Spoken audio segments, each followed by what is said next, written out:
Dear son, she protected him by covering him with the whole of her own fair garments, lest Benon should drive a spear into his breast and kill him. Thus then did she bear her dear son out of the fight. But the son of Capinius was not unmindful of the orders that Diomed had given him. He made his own horses fast, away from the hurly blurly, by binding the reins to the rim of the chariot. Then he sprang upon Aeneas' horses, and drove them from the Trojan to the 18 ranks. When he had so done, he gave them over to the chosen comrade Philebus, whom he valued above all others as one who was like-minded with himself, to take them on to the ships. He then remounted on his own chariot, seized the reins, and drove with all speed in search of the son of Tydeus. Now the son of Tydeus was in pursuit of the Cyprian goddess, spear in hand, for he knew her to be feeble and not one of the goddesses that had him lorded among men in battle like Athena or Enyo, the waster of cities. And when it was at last, after a long chase, he caught her up, he flew at her and thrust a spear into the flesh of her delicate hand. The points tore through the ambrosial robe with which the Graces had woven for her, and pierced the skin between her wrist and the palm of her hand, so that the immortal blood of Ichor that flows in the veins of the blessed gods came pouring from the wound. For the gods do not eat bread nor drink wine, hence they have no blood such as ours, and are immortal. Aphrodite screamed aloud and let her son fall, but Phoebus Apollo caught him in his arms and hid him in a cloud of darkness, lest some Danon should drive a spear into his breast and kill him. Diomed shouted out as he left her, Daughter of Zeus, leave war and battle alone. Can you not be contented with beguiling silly women? If you meddle with fighting, you will get what it will make you shudder at the very name of war. The goddess went dazed and discomfited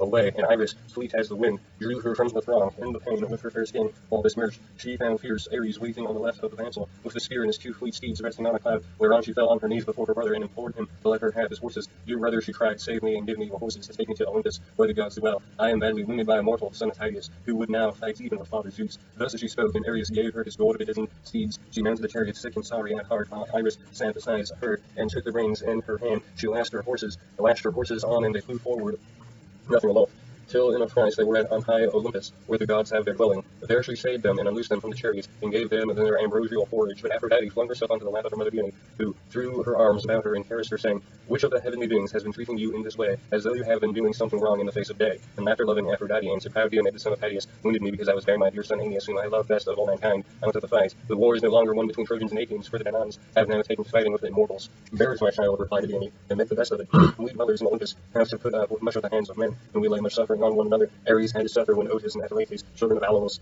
bound him in cruel bonds, so that he lay 13 months imprisoned in a vessel of bronze. Ares would have then perished had not fair Arabella, stepmother to the sons of Alos at Lord Hermes, who saw him away when he was pretty well nigh worn out of the severity of his bondage. Hera again suffered of the mighty son of Amphitryon, who wounded her on the night rest, and 3 long arrow nothing could assuage her pain. So also did huge Hades, when the same man, the son of Aegis bearing Zeus, hit him with an arrow even at the gates of hell, and hurt him badly. Thereon Hades went to the house of Zeus on great Olympus, angry and full of pain. The arrow in the brawny shoulder caused him great anguish, till Paeon healed him by spraying soothing herbs on the wound, for Hades was not of mortal mold, daring, headstrong, evil doer, who reckoned not of the sin and shooting the gods that dwell in Olympus. And now Athena has edged his son on Tydeus on against herself. Fool that he is not for reflecting that no man who fights with gods will live long, or hear his children trampling about his knees when he returns from battle. Let them then, the son of Tydeus, see that he does not have to fight with one who's stronger than you are. Then shall his brave wife Algalia, daughter of Agasrus, rouse her whole house from sleep, wailing for the loss of her wedded lord Diomed, the bravest of the Achaeans. So saying, she wiped the ichor from her wrist of the daughter with both hands, whereon the pain left her, and her hand was healed. But Athena and Hera, who were looking on, began to taunt Zeus with their mocking talk. And Athena was first to speak. Father Zeus, said she, do not be angry with me, but I think the Cyprian must have been persuading some of the Achaean women to go with the Trojans, of whom she is so very fond, and while caressing one or the other of them, she must have torn her delicate hand with the gold pen of the woman's brook. The sire of gods and men smiled, and told beholding Aphrodite to his side, My child, said he, it has not been given you to be a warrior, attend henceforth to your own delightful matrimonial duties, and leave all this fighting to Ares and to Athena. Thus did they converse, but Diomed sprang upon Aeneas, though he knew him to be in the very arms of Apollo. Not one whit did he fear the mighty god, so set was he on killing Aeneas and stripping him of his armor. Thrice did he spring forward with might and main to slay him, and thrice did Apollo beat back his gleaming shield. When he was coming on for the 4th time, as though he were a god, Apollo shouted at him with an awful voice and said, Take heed, the son of Tydeus, and draw off, think not to match yourself against the gods, for men that walk the earth cannot hold their own with their mortals. The son of Tydeus then gave away for a little space to avoid the anger of the god, while Apollo took Aeneas out of the crowd and set him in sacred Pergamus, where the temple stood. There within the mighty sanctuary Latona, and Artemis healed him, and made his glories to behold, while Apollo of the silver bow fashioned a wraith in the likeness of Aeneas, and armed as he was, round as the Trojans and Achaeans hacked at the bucklers about one another's breast, healing each other's round shields and white-hide covered targets. Then Phoebus Apollo said to Ares, bane of men, bloodstainer of stormer of cities, can you not go to this man, the son of Tydeus, who would now fight even with father Zeus, and draw him out of the vansel? He first went up to Cyprian and wounded her in the hand near her wrist, and afterwards sprang upon me too, as though he were a god. He then took his seat on the top of Pergamus, while murderous Ares went about among the ranks of the Trojans, cheering them on in likeness of the fleet of Acamas, chief of the Thracians, son of Priam. Said he, How long will you let your people be thus slaughtered by the Achaeans? Would you wait until they are at the walls of Troy? Aeneas, the son of Anchises,